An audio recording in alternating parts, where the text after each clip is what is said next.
¿Qué tal? Bienvenidos a un episodio más de Buscando la Razón. Y en esta oportunidad vamos a hablar de un tema que es muy importante para nuestro país, como lo es la independencia. 15 de septiembre en Guatemala se conmemora la independencia. En esta oportunidad, 202 años de esa independencia patria.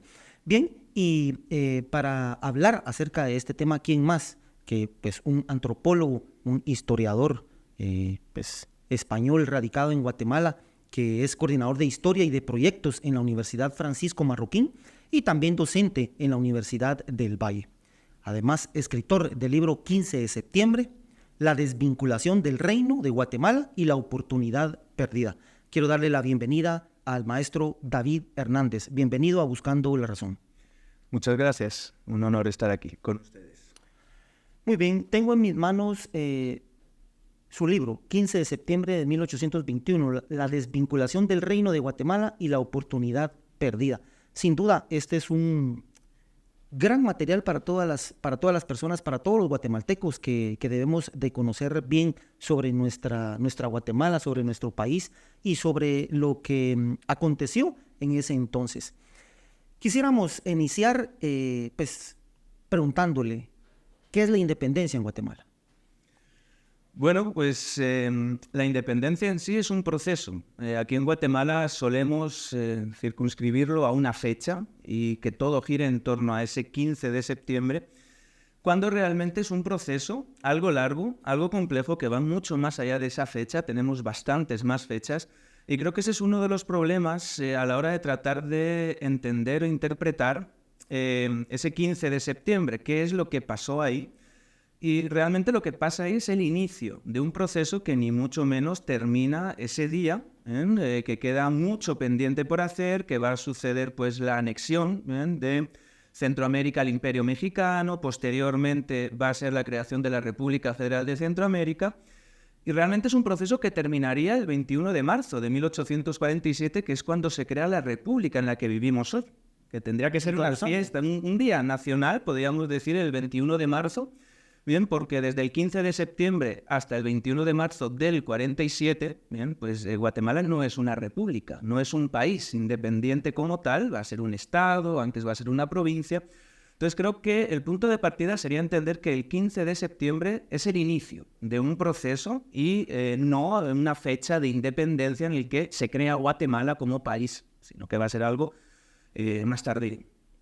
O sea, estamos hablando 26 años después. Guatemala se independiza, pero se crea entonces una provincia. Se crea un estado, digámoslo así, viene siendo una provincia de la monarquía española con la Constitución desde 1812. Cuando se independiza, en el que igual cuando inicia ese proceso el 15 de septiembre, pasa a ser un estado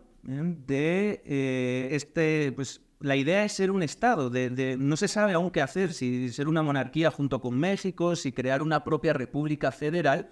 Entonces ahí es lo que se está decidiendo qué somos, porque hemos dejado de ser provincia hispana. De momento, lo que se dice en el 15 de septiembre es que todo sigue igual, que la ley, hasta que ahí en el 15 de septiembre en el acta se establece un congreso para el 1 de marzo de 1822, y ese congreso es el que tiene que decidir con todos los representantes de Centroamérica qué vamos a hacer.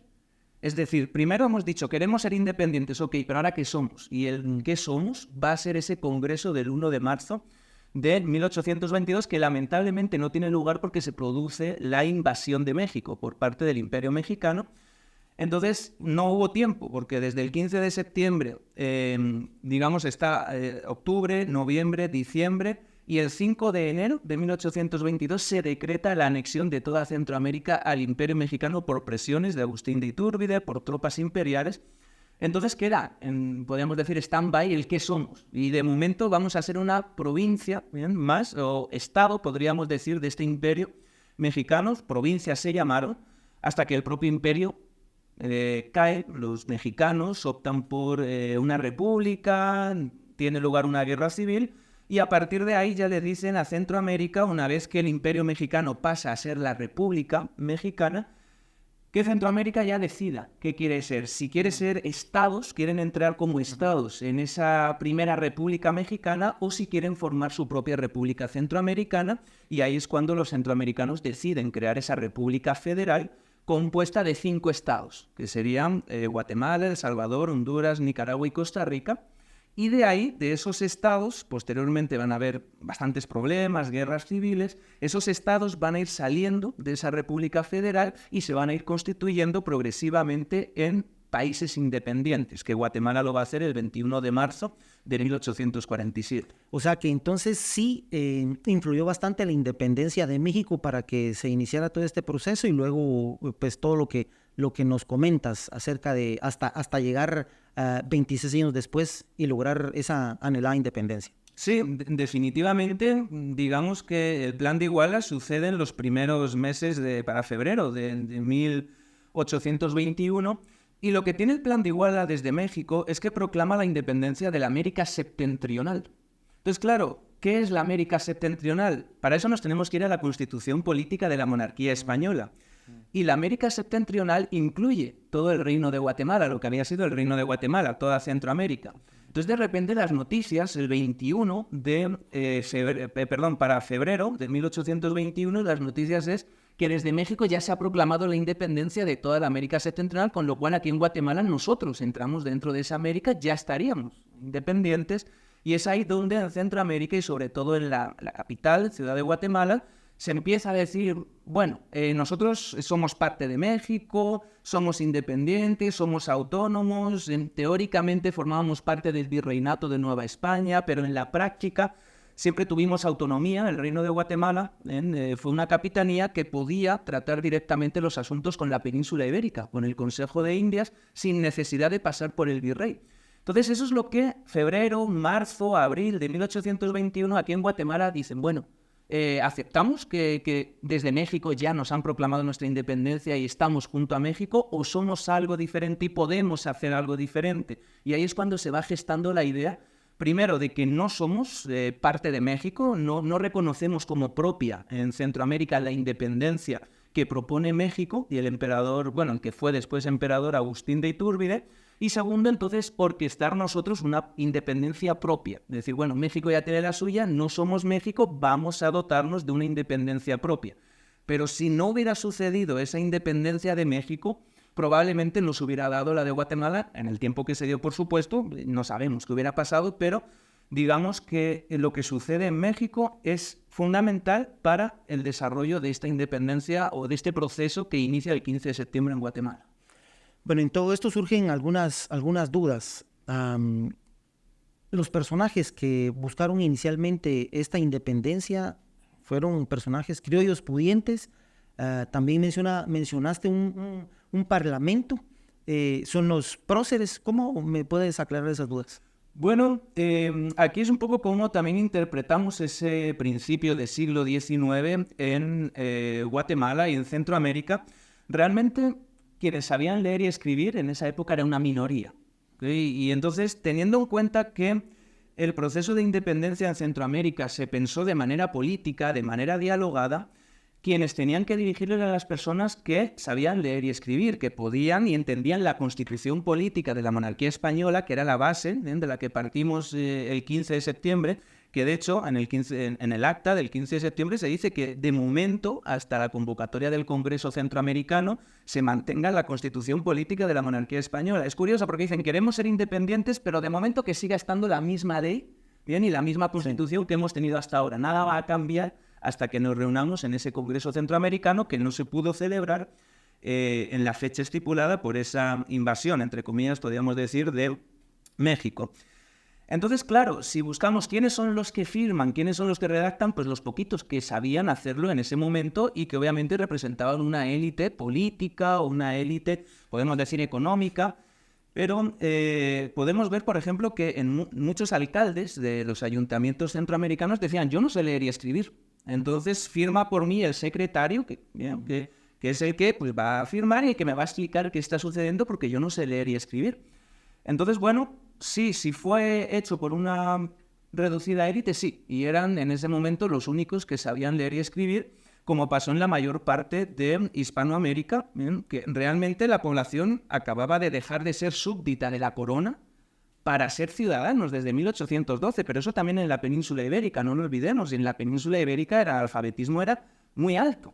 Entonces, muchas veces también perdemos de vista que quien dirigió pues todo este proceso también, o trató de dirigir el proceso de mantener unida la monarquía hispánica, de evitar esa atomización, fueron élites en la península ibérica, porque la mayoría de la población, sin saber leer y escribir, y se dedicaban el día a día a la agricultura, y todos estos temas pues no estaban al tanto, ni sabían ni siquiera que había una constitución, o se lo podían decir, ¿bien?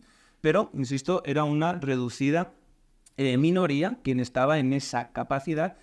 Claro, la otra opción, muchas veces decimos, bueno, ¿qué otra alternativa hubiéramos tenido a esta independencia política, dialogada, negociada? Que la hiciera el pueblo, y un pueblo que lo podría haber hecho, podríamos pensar en la Revolución Francesa, ¿bien? Y que condujo pues a ese periodo del terror de Robespierre, ¿bien? Con miles y miles de asesinatos, de muerte en París, en Francia, una anarquía terrible, precisamente porque esa revolución, digamos, fue hecha por esta mayoría que no sabía leer y escribir, y que era más movida por la pasión que por el uso de la razón, podemos decir. Entonces, bueno, esas son las dos opciones que hubo en su momento, o que le hicieron las élites de manera política, de manera dialogada, tratando de evitar una sangría como sucedió en Francia, o que le hiciera la población de una manera mucho más violenta, radical, y con todo pues la mortandad que podría traer, teniendo, insisto, como referencia lo que acababa de pasar en Francia hace unos poquitos años antes. O sea, sí fue vinculante, sí influyó para que se realizara pues diferentes procesos de revolución y de independencia en otros lugares, no solo en Guatemala. Perdón. Sobre todo este tema de la monarquía francesa y todo lo que sucedió. Sí, o sea, al final, en ese momento, la mayoría de personas veía que la Revolución Francesa era terriblemente peligrosa, ¿no? De inestabilidad, de muerte, y era la noción general que había en ese momento, de ahí que se unieran todas las potencias europeas contra Napoleón por lo que representaba, ¿bien? Como algo peligroso, algo radical, algo que atentaba contra el orden, contra lo que ya funcionaba. Entonces, bueno, José Cecilio del Valle, por ejemplo, cuando redacta el acta del 15 de septiembre, dice: proclamemos nosotros la independencia antes de que la proclame el pueblo, que sería mucho más peligroso. Y eso, claro, ha dado pie a muchas interpretaciones de si es una élite que está en contra del pueblo, que solo mira por sus intereses.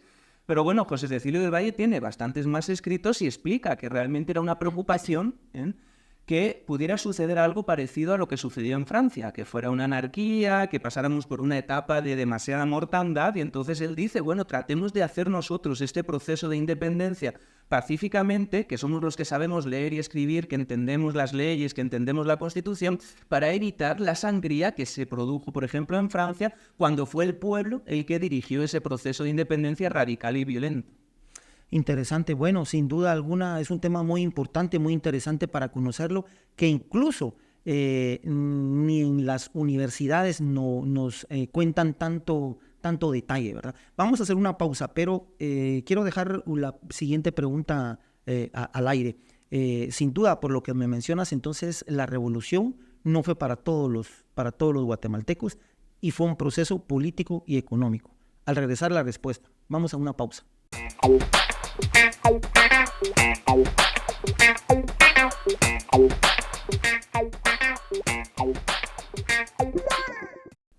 Continuamos en Buscando la Razón, pues conversamos con el historiador y antropólogo David Hernández, escritor del libro 15 de septiembre.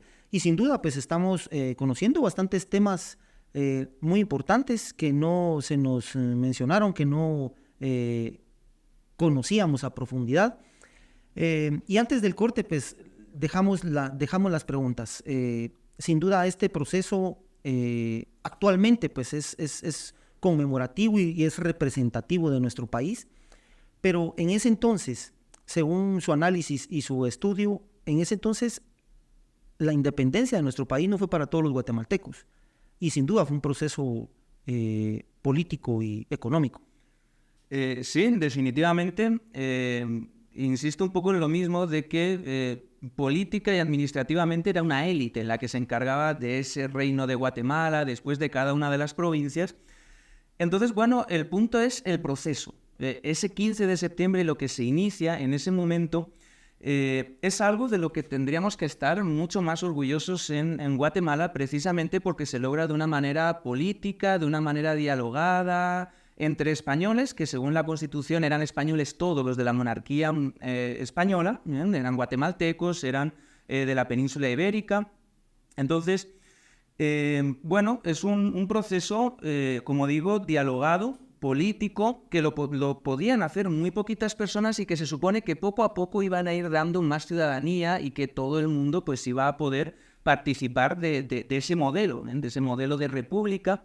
Claro, la pregunta es si hoy se ha logrado y si hoy todo el mundo participa de ese modelo, de ese modelo de hoy tenemos una república democrática, constitucional, si todos nos consideramos ciudadanos en la República de Guatemala o no, porque es algo que se va construyendo realmente, vemos la historia y sí ha habido una evolución, cada vez más gente participa del proceso electoral, entiende que es una constitución, entiende que es ser ciudadano, pero en ese momento parten de la idea de que se está creando esa idea de ciudadano, porque, insisto, hasta ese momento, en todo el mundo hispano uno era súbdito, bien, y eso es una mentalidad que viene de la Edad Media. Entonces, claro, de repente dicen, dejáis de ser súbditos para ser ciudadanos. Claro, ¿cuánta gente entiende qué es eso? ¿Qué es ese cambio? Entonces, estos cambios sociales, podemos decir, son de larga duración, necesitan bastante tiempo.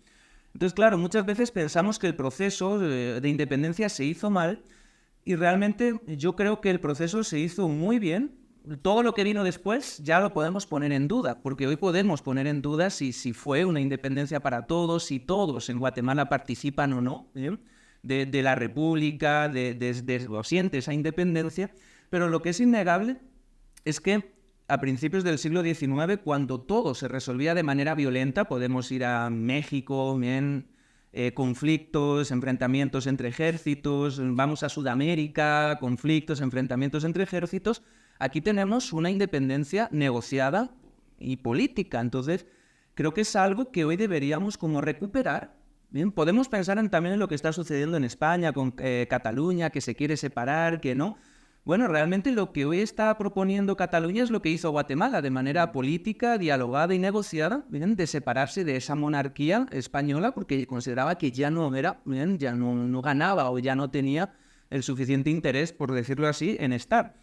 Entonces, creo que frente a esa idea de que tendrían que haber muerto muchos guatemaltecos y guatemaltecas para que la independencia fuera algo que dijéramos sí se hizo y sí la hizo el pueblo y murió mucha gente, bueno, podemos pensar en México, donde decimos, bueno, fue mucha gente la que participó en la independencia. Si hoy México estuviera tan bien y fuera ejemplar, diríamos, pues tal vez sí. Nos podemos ir a Sudamérica, ¿bien?, y decir, bueno, murió mucha gente, participó mucha gente. Si hoy los países sudamericanos estuvieran muy bien, podríamos decir, pues a lo mejor sí el fallo estuvo en que aquí no se hizo de manera violenta, ¿ok? Pero la verdad es que no hay mayor diferencia. Lo único es que en nuestra historia tenemos que no murieron guatemaltecos y guatemaltecas y hoy estamos tratando de construir una nación y una identidad, ¿bien?, de la que sentirnos orgullosos, de la que pues, defender esos valores cívicos. Pero, insisto, el 15 de septiembre es un momento y es un proceso que hoy sabemos cómo termina o cómo, bueno, hasta dónde hemos llegado y que lo podemos criticar mucho, pero las gentes que iniciaron ese proceso no tenían una idea de cómo iba a terminar. Y claro, tampoco podemos generalizar que todos eran estos criollos avariciosos que solo miraban por ellos, porque tenemos muchos ejemplos de muchos criollos comprometidos que de verdad ellos creían que ese proceso iba a convertir a Centroamérica en una nación grande, importante, desarrollada, y que por el camino posterior a este proceso es cuando todos, digamos, se echa a perder. Pero en cuanto hablamos del 15 de septiembre, es un proceso ejemplar de separarnos de la monarquía española de manera política y dialogada para ser 1821, que podemos buscar cualquier independencia, la de Estados Unidos, violencia, muerte, el resto de Hispanoamérica, Haití, violencia y muerte, y aquí de manera política. Y qué buena forma de comenzar. Claro, lo que viene después ya lo conocemos todos y es donde podemos criticar. Que la independencia, si ha sido buena, si no, si ha sido para todos, pero en ese momento creo que es la mejor independencia que podemos tener de toda Hispanoamérica. Pese al proceso tardío de 26 años, que sin duda, tiene que ver mucho con lo que nos estás mencionando, y con lo que nos decías acerca de este proceso. ¿Por qué se funda entonces esa Federación Centroamericana y qué es lo que se arruina ahí? Bueno, realmente el proceso es acorde a la tradición hispana, una tradición hispana que dice que el poder está en el pueblo. Bien, es Dios el que entrega el poder al pueblo y el pueblo elige a sus gobernantes. Y esto es muy interesante porque según la tradición hispana, el poder no viene dado de Dios al gobernante, sino que es de Dios al pueblo. El pueblo elige a gobernantes y esos gobernantes pueden cometer errores porque no dependen directamente de Dios, a diferencia de la tradición francesa, que llegó a esa idea de que Dios es el que da el poder directamente al rey para que haga lo que quiera. Con lo cual, siempre que haga cualquier cosa, pues va a tener la justificación de es Dios el que me está diciendo que haga esto y que podemos hacer. En la tradición hispana no es así. Entonces, claro, ¿qué sucede cuando el 15 de septiembre, aquí en la ciudad de Guatemala, pues estas 13 personas que firman el acta, porque son 13, dicen queremos iniciar el proceso de independencia?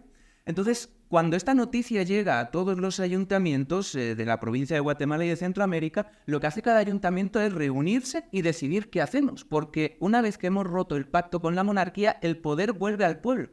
Y claro, ¿cuál es el pueblo de Quetzaltenango? Pues el que está representado en el municipio y en el alcalde electo de Quetzaltenango. ¿Cuál es el de Zacapa? El que está representado por el alcalde de Zacapa, y se reúnen. Nada más recibir la noticia para decidir qué hacemos, porque en el momento que hemos roto este vínculo, el poder recae en el pueblo. Claro, ¿cuál es el problema aquí? Que no hay una idea de pueblo en toda Centroamérica. Entonces, cada provincia ya tenía su idea de pueblo y dentro de cada provincia, cada pueblo, digamos, se producen pleitos, por ejemplo, entre las autoridades de Quetzaltenango con las autoridades de Guatemala. En un primer momento, la municipalidad de Quetzaltenango dice, sí, aceptamos lo que se ha decidido en Guatemala, pero pasan unas semanas y dicen, ya no queremos estar unidos con Guatemala, y entonces nos declaramos independientes y decidimos el pueblo de Quetzaltenango irnos con el Imperio Mexicano. Y lo mismo va a ser la ciudad de León, lo mismo va a ser la ciudad de Comayagua y la de Costa Rica, por ejemplo.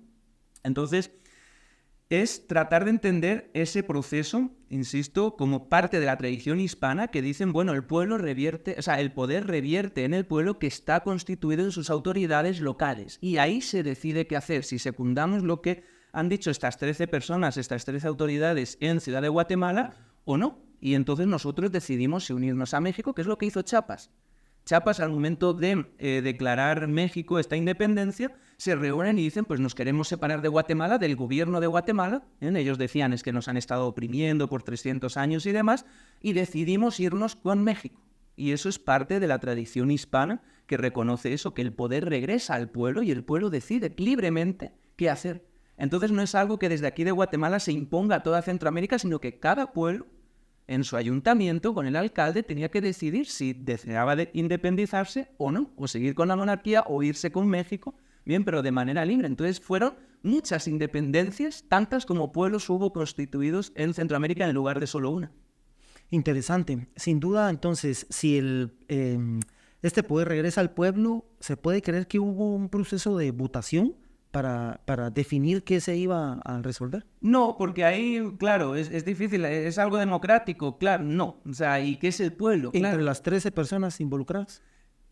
Bueno, ellos hablaban del pueblo y decían, el pueblo de la ciudad de Guatemala, el pueblo de Guatemala, pero la pregunta es, ¿a quiénes se referían con el pueblo? ¿Eran los criollos, eran los ladinos, eran los indígenas? Porque ahí nunca se aclaró. Y el punto de partida es que cuando se inicia este proceso no se tiene claro quién es el pueblo. Desde Ciudad de Guatemala se pretende que el pueblo sea todo el pueblo centroamericano. Por eso ellos se empeñan en que toda Centroamérica, todas las provincias se tienen que mantener unidas porque ellos lo que han iniciado es el nombre de todo el pueblo de Centroamérica.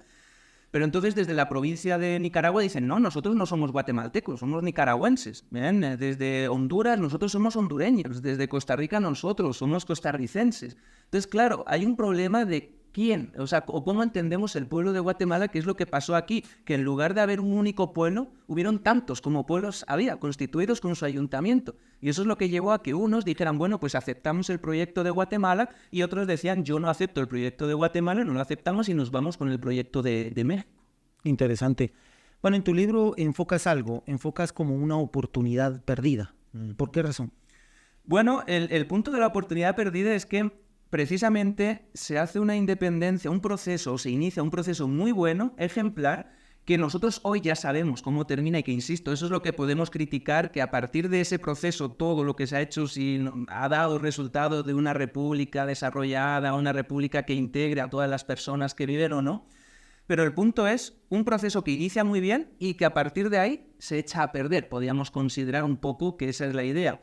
¿Por qué se echa a perder? Porque en el momento en el que se inicia este proceso, en lugar de reconocer que hay una tradición hispana que da orden, que ofrece soluciones políticas y dialogadas a todo este proceso, se optó por copiar el modelo revolucionario francés.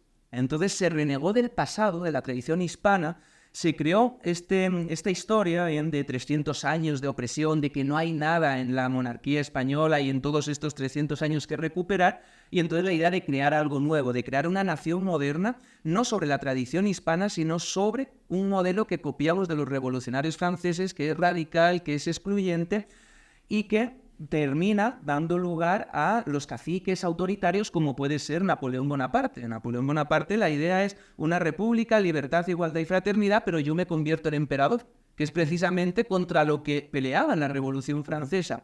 Entonces aquí ese es el modelo que se copia y en lugar de mantener esa tradición política de negociar como se inició este proceso, que es ejemplar, ya se optó por la violencia, por ese sistema revolucionario y por los caciques dictatoriales y militares que son los que han marcado pues, la historia de Centroamérica prácticamente hasta nuestros días, por copiar un modelo revolucionario, insisto, radical, que tiende a este radicalismo y que su máximo ejemplo es Napoleón Bonaparte, pues se imitó. Y lo que tenemos aquí en todas las repúblicas centroamericanas son pequeños Napoleones en cada una de estas repúblicas que se crean.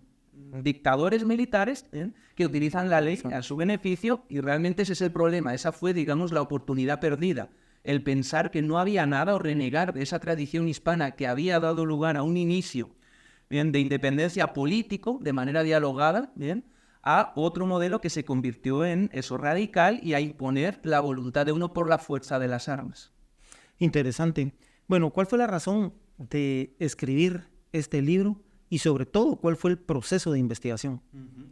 Bueno, realmente me llamó mucho la atención porque el 15 de septiembre es un acontecimiento histórico, pero también es un acontecimiento ya nacional, un acontecimiento identitario para todos los que vivimos en Guatemala.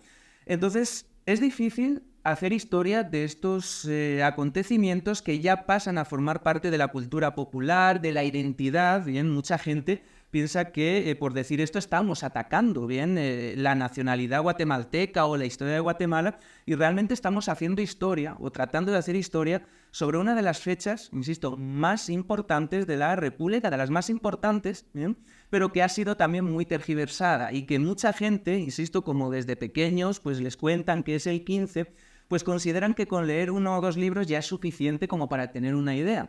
Realmente lo que hacemos aquí es acudir a la evidencia documental y tratar de reconstruir el proceso histórico, ese 15 de septiembre que es lo que inicia, sin esa carga nacionalista, sin esa carga identitaria que se va creando desde el siglo XIX y XX. Bien, entonces eso puede ser lo que más choque. Bien, que es un trabajo que pretende ser de interpretación histórica, ¿ok? Dejando de lado todas las interpretaciones nacionalistas, ideológicas o políticas para centrarnos en los hechos. Entonces, claro, va a haber muchas cosas que para los guatemaltecos y guatemaltecas promedios, que pues, a lo mejor no les interesa tanto la historia, pues solo se quedan con lo que han recibido en colegios, institutos o lo que han escuchado y no han como tratado de superar esa visión nacionalista, para profundizar en los hechos objetivos. Bien, y digamos que es bueno que también es muy difícil en historia pues hablar de objetividad, pero acudir a las fuentes, a los documentos de 1821 y simplemente ver qué nos están contando. Insisto, tratando de desvincular un poquito esta fecha con lo que todos en Guatemala conocemos como un símbolo de identidad nacional, bien, y de orgullo que lo celebramos cada 15 de septiembre, pero la pregunta que nos tendríamos que hacer es si somos conscientes realmente de qué sucedió, de qué fuentes, por ejemplo, nosotros hemos utilizado, si tenemos nosotros, cada uno de nosotros, ciudadanos y ciudadanas, ese interés por querer conocer la historia o nos contentamos solo con tener una visión superficial de qué fue el 15 de septiembre, de celebrarlo como independencia, Por ejemplo, muchos de mis alumnos en la universidad, pues el 15 de septiembre dicen es la independencia y ya se crea la República de Guatemala. Bueno, pues tenemos un problema ahí de interpretación histórica, de fuentes.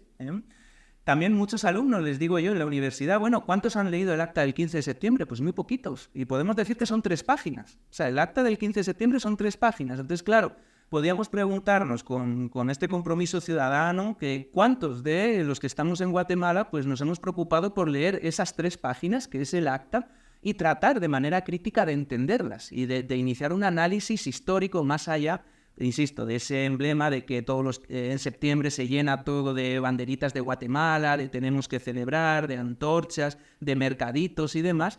¿Qué hay más allá? O sea, está bien, pero un poco ese inquietud de que tendríamos que tener por profundizar un poquito más en la historia como tal.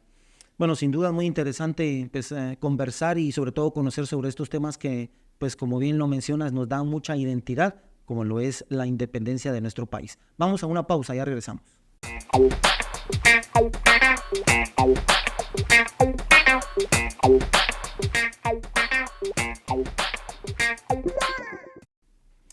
Muy bien, continuamos en Buscando la Razón, hablando en esta oportunidad acerca de la independencia de nuestro país, y tenemos con nosotros al historiador y antropólogo David Hernández.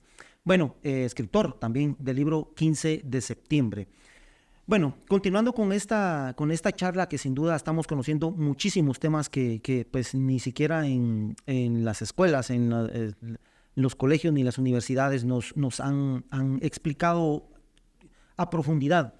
¿Realmente funcionó la independencia? ¿Y en qué fecha exacta es donde se logra implementar entonces?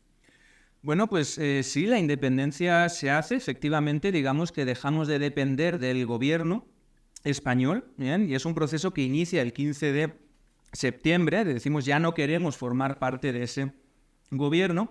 Claro, en ese momento no se sabe qué va a pasar, si la monarquía o el rey va a querer recuperar en contra de esa tradición hispana y mandar tropas, si desde México van a mandar tropas, si desde Sudamérica, porque un hecho es que escribieron muchos centroamericanos que Sudamérica ya en proceso de independencia y México en proceso de independencia, Guatemala y Centroamérica no podían estar unidos a la monarquía. Era un hecho y decían o nos van a invadir desde Sudamérica o nos van a invadir desde México, entonces proclamemos la independencia para evitar que nos invadan y era un hecho, dicen, pues como fue sobre todo lo de México, que no era viable mantenerse con la monarquía. Entonces sí, o sea, lo que podemos entender como independencia se rompen los vínculos y digamos que empieza automáticamente la autogestión, ¿bien?, de el territorio, cada una de las provincias, que en ese momento eran 5 provincias con sus autoridades superiores.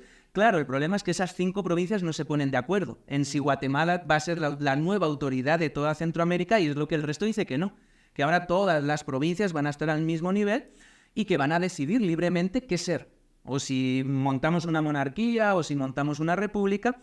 Y digamos que hay 2 proyectos, ¿okay? Que uno es el proyecto que propone Guatemala de reunámonos todas las provincias centroamericanas en un congreso centroamericano y ahí con la legitimidad que confieren todos los representantes centroamericanos, votamos primero si estamos a favor o no de la independencia y la hacemos legal, y segundo, qué nueva forma de gobierno adoptamos si decidimos ser independientes. Ese es el proceso, digamos, legal para hacer todo esto. Como dije, pues este congreso no se lleva a cabo por las presiones del Imperio Mexicano, que manda tropas, ¿bien?, y que presiona a los centroamericanos a que se unan. De hecho, va a haber una guerra con la provincia de El Salvador, que es la única que finalmente se opone a unirse al Imperio Mexicano. Hay una propuesta bien divertida de que la provincia de El Salvador va a los Estados Unidos para que consideren que El Salvador se una a los Estados Unidos de Norteamérica, como para decir, no estamos de acuerdo en unirnos a México, es decir, nos acabamos de separar de un gobierno monárquico, no queremos unirnos a otro, entonces queremos montar una república. Bueno, mandan las tropas imperiales, vencen, y ahí es cuando pues, el propio Imperio Mexicano cae, insisto, y es donde, bueno, los centroamericanos entonces dicen, ¿y ahora qué hacemos? Y entonces, el 1 de julio de 1823, reunidos todos los representantes de Centroamérica, con la legitimidad que confería pues toda la representación de Centroamérica, deciden en primer lugar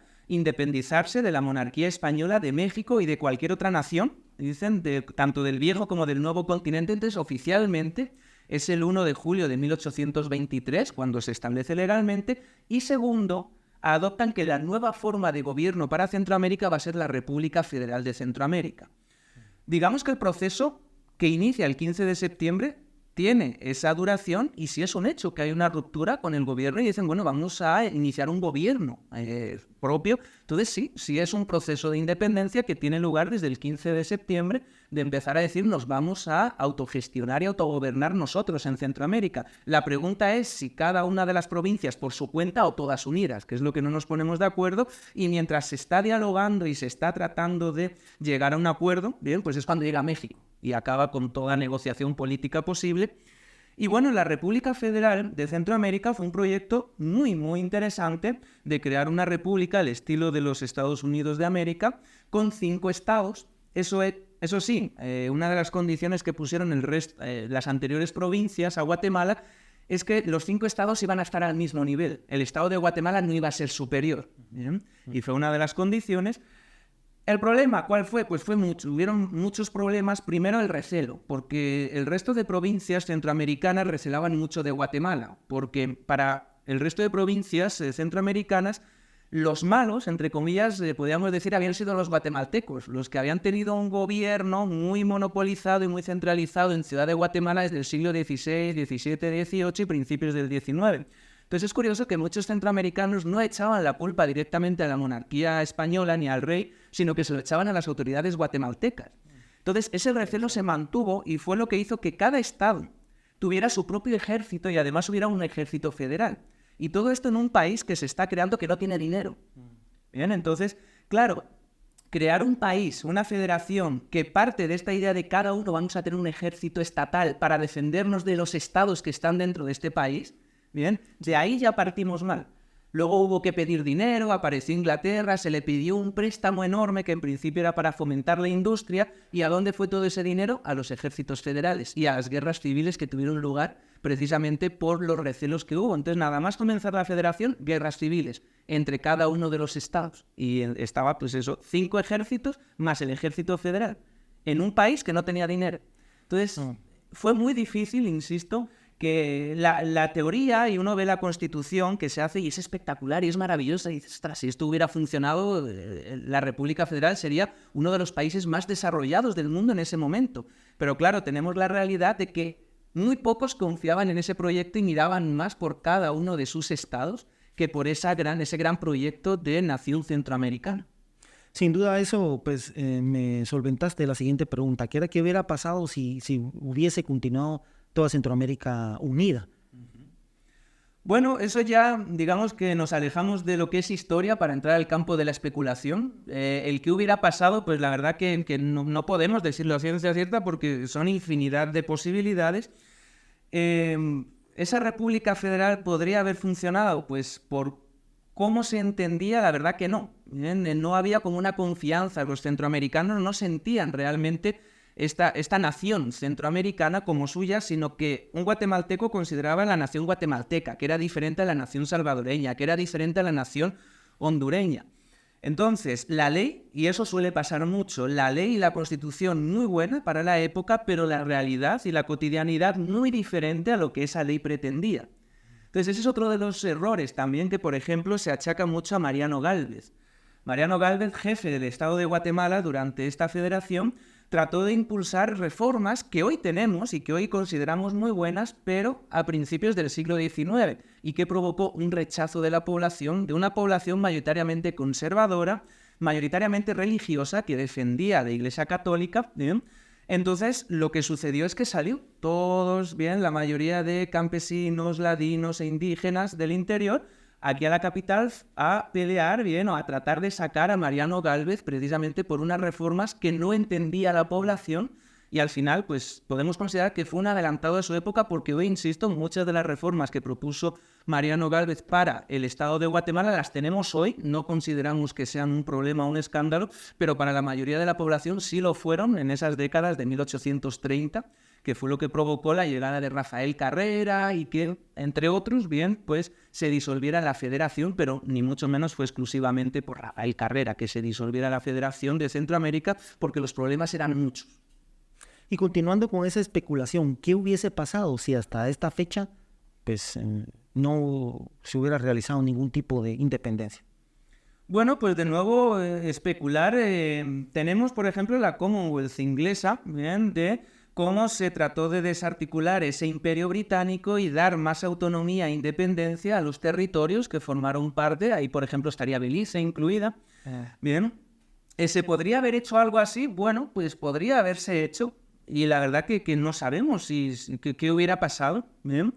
Pues hasta hoy. Porque, insisto, el modelo que se adoptó fue el revolucionario francés, el de los caciques, y de que en cada uno de los estados hubiera un cacique preocupado solo de su territorio, la imposibilidad de ese diálogo y de mirar en conjunto todos los centroamericanos. Bueno, no sabemos qué hubiera pasado. Y es un poco el proyecto que tenemos hoy también, de muchos pensar que hoy sería productivo y beneficioso que Centroamérica pues se uniera. Es algo así como lo que está haciendo la Unión Europea. Pues bueno, una especie de unión. Tenemos el Parlacén, pero claro, también decimos hasta dónde llega el Parlacén realmente, qué intenciones tiene de crear esa nacionalidad centroamericana, esa unidad, que hoy también la podemos pensar. Yo que soy español, me considero español, si yo me considero europeo. Entonces, cuando me dicen, ¿tú qué eres? Y yo digo, bueno, español. ¿Y por qué no dices que eres europeo? Porque ya es la Unión Europea y se trata de fomentar ese nacionalismo, podríamos decir, europeo. Entonces, bueno, también tendríamos que reevaluar estas identidades y estos nacionalismos centroamericanos y si estamos dispuestos a ampliar. Claro, que a nosotros nos digan en Guatemala, bueno, pues vamos a elegir para Centroamérica la nacionalidad salvadoreña y que dejemos de ser guatemaltecos para ser salvadoreños. Y entonces eso nos puede chocar un poco y decir, oye, ¿y por qué no guatemaltecos y que todos sean guatemaltecos? Y el costarricense, oye, ¿por qué no que todos sean costarricenses? ¿Bien? Entonces, insisto, el que hubiera pasado, no sabemos por qué, hay infinidad de caminos que se abren, solo podemos tener certeza de lo que pasó, de ese proceso que inició en ese momento, y a partir de ahí es especular, ya por nuestra ideología, por nuestra mentalidad, pues nuestras creencias, de si hubiera estado mejor, si hubiera estado peor, pero eso es especular, porque no tenemos una base sólida para decir hubiera estado mejor o hubiera estado peor. No, es pura especulación, digamos, en base a nuestros prejuicios o nuestra ideología actual, ¿bien? Que nosotros podríamos considerar hubiera estado mejor o hubiera estado peor. Pero hasta ahí, digamos que no podemos históricamente iniciar un diálogo sobre yo pienso que hubiera pasado esto, yo pienso, porque ninguno podemos acudir a la evidencia documental. Entonces, bueno, tú crees eso, yo creo esto y está bien, porque al final no podemos llegar a una conclusión basada en la evidencia documental porque nunca se dio. Muy bien, en todo este tema, ¿qué otras lecturas históricas nos recomiendas para conocer más? Bueno, sobre el 15 de septiembre... Mencionaste algo ahí. ¿Perdón? Mencionaste algo en un corte y creo que también a lo largo de esta conversación. Sí, bueno, tenemos lecturas, por ejemplo, sobre historia de Guatemala. Bien, tenemos la Historia General de Guatemala, que es muy interesante, un proyecto muy interesante que ha tratado de ser y lo ha logrado ser objetivo, digamos, una historia contada por historiadores, ¿ok? Sin sesgos políticos o tratando de evitar sesgos políticos o ideológicos.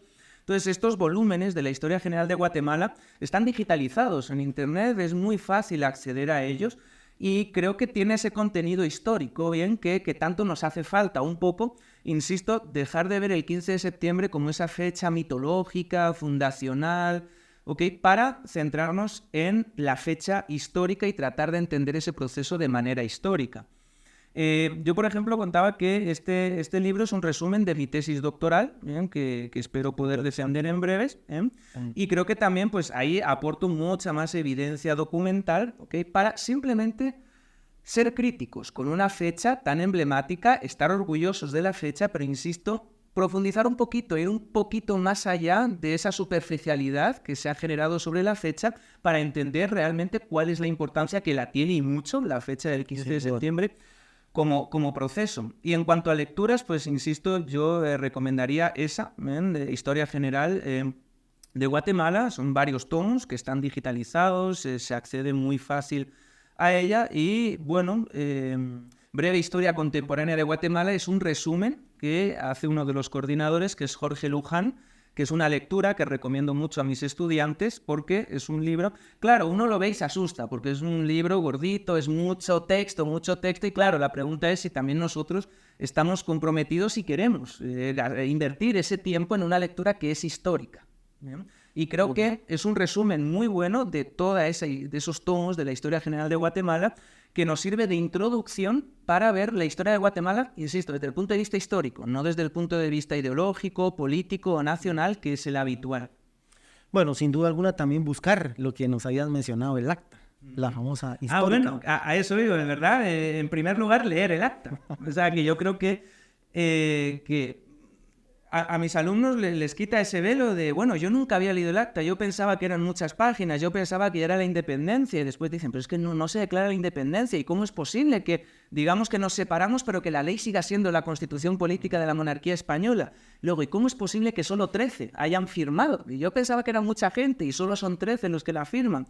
Entonces, bueno, eso es lo más fácil para comenzar a hacer un análisis crítico, cada uno de nosotros, bien, ciudadanos, ciudadanas de Guatemala, comprometidos, que queremos conocer nuestra historia, simplemente acercarnos al acta del 15 de septiembre y hacer una lectura crítica, es decir, ¿qué es lo que entiendo? ¿Ok? ¿Y qué me están diciendo? Y a partir de ahí empezar a ampliar, pero como tú me dijiste, yo no había caído, lo más fácil son el acta del 15 de septiembre y las 3 páginas, insisto, para partir de un punto de vista crítico y decir, esto es lo que pasó ese 15 y esto es lo que se firmó por estas personas y esto es lo que se dijo. Interesante. Bueno, se nos acaba el tiempo, pero a manera de conclusión, ¿dónde podemos adquirir tu libro, 15 de septiembre? Pues lo tenemos en la editorial de la Universidad Francisco Marroquín, que se puede contactar por teléfono, por WhatsApp, que es muy accesible, bien, y además muy comprometidos con la divulgación de historia y Guatemala y demás. Y en Sofos también se puede adquirir, y pues esos serían los dos puntos de venta, bien, para aquellos que estén interesados, insisto, en una interpretación histórica de ese 15 de septiembre, insisto, alejado de los discursos nacionalistas, de los discursos políticos e ideológicos, y obviamente vamos a encontrar cosas que chocan con lo que nos han venido contando, y ahí es donde cada uno de nosotros tiene que decidir, porque al final es una decisión individual, si está dispuesto a iniciar esta aventura histórica de centrarse y aterrizar ese 15 de septiembre lo más objetivamente posible o quedarse con la superficialidad.